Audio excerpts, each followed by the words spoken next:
Hey, what is up guys? This is Anthony, aka BatBomb82, and today I'll be doing a review of the Star Wars The Black Series Elite Praetorian Guard.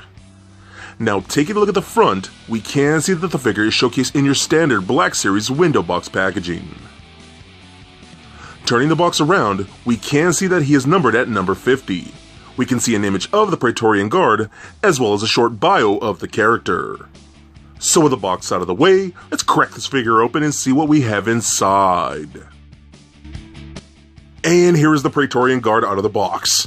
And man, I like this figure a lot more than I thought I would. I wasn't completely sold on the design when I first saw early concept art, but actually having him hand and playing around with him, he's actually pretty dope. I am so stoked to watch The Last Jedi film, and to be honest, I can't wait to see these guys kick some ass. I think they're going to be pretty awesome. So with this figure finally in hand, let's take a closer look at the Elite Praetorian Guard. Alright guys, now let's take a closer look at the Elite Praetorian Guard. Now, this is actually my first figure from The Last Jedi film. I really don't know what's been taking me so long to get these figures. Yeah, but so anyways, he is my first one. And actually when I saw this design, the concept art for these characters, these Praetorian Guards, to be honest, I wasn't really sold on them. I thought they looked a little funky. I think it was the segmented arms like this that kind of just threw me off. I don't know. I wasn't feeling them too much. And I know this figure's been out for a while, but I really wanted to take a look at him because when I picked up Battlefront 2, I saw this at GameStop. I was like, you know what? I want to pick this up and take a look at it. So I actually do like him quite a bit more now that I'm actually having him in hand. I think the design translates better than that original artwork did for me, and I think he's pretty cool. So as you can see, he's much like the Royal Guard, so he's just a straight up red, which is very nicely done. The armor bits are more of a polished red, which looks really nice.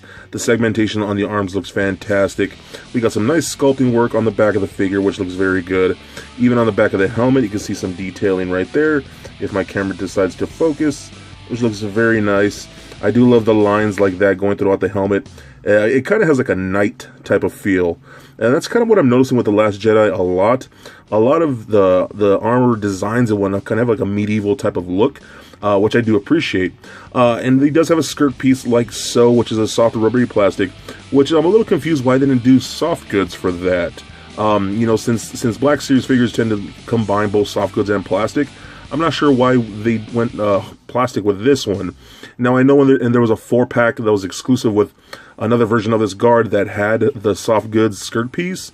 I kind of would have preferred that with these, so I don't know, that may be just me. But that has a textured sculpt to it, looks very nice. You lift this up right here, then you can see he's just wearing like black pants with some nice polished red boots and the black soles on the feet. We've got some pegals right there. It's actually very nice.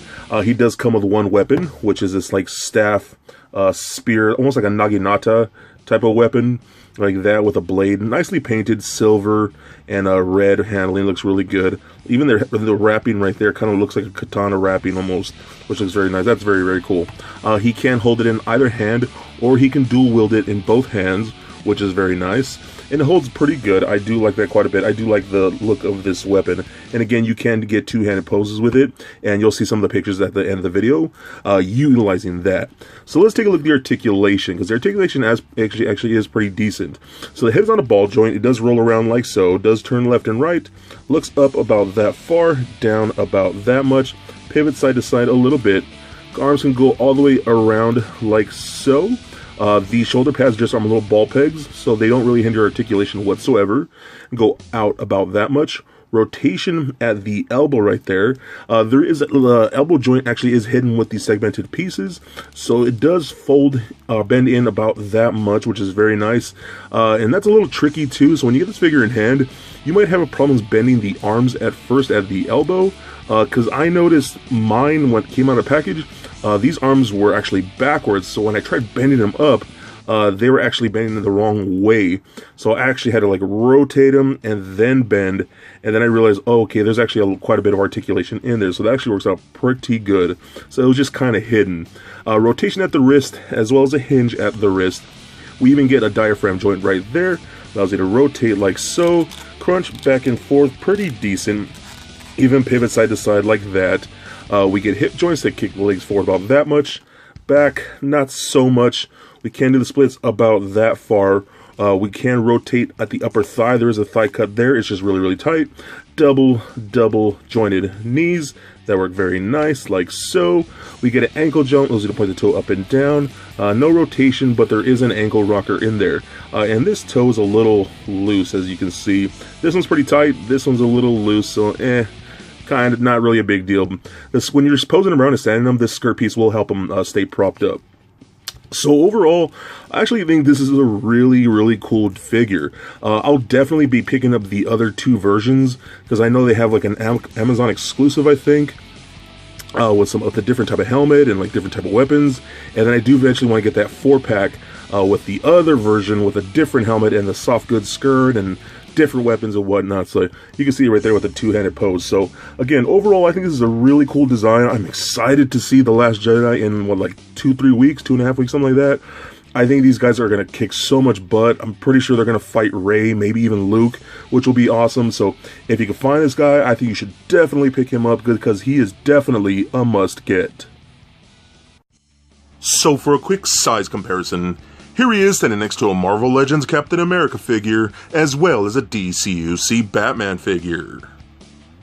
And for your Star Wars comparison, here he is standing next to the Black Series Rey and Kylo Ren figures from The Force Awakens. And just for fun, here he is standing next to little Lego Bat Bomb. So there it is, guys, my review of the Star Wars The Black Series Elite Praetorian Guard. Now, like I've said, I didn't really like the design of this character at all, really. But now that I'm playing with the figure and posing him around, I think he's really awesome. I think these guys are going to be a lot better characters than the Royal Guards were back in Return of the Jedi. I think they're going to be a lot more formidable, and I think we're going to see a lot of really cool action with them. I think this is a pretty sweet figure, and I think he would look awesome in all of your Star Wars collections. So please comment, like, and subscribe. Stay nerdy, my friends. Peace.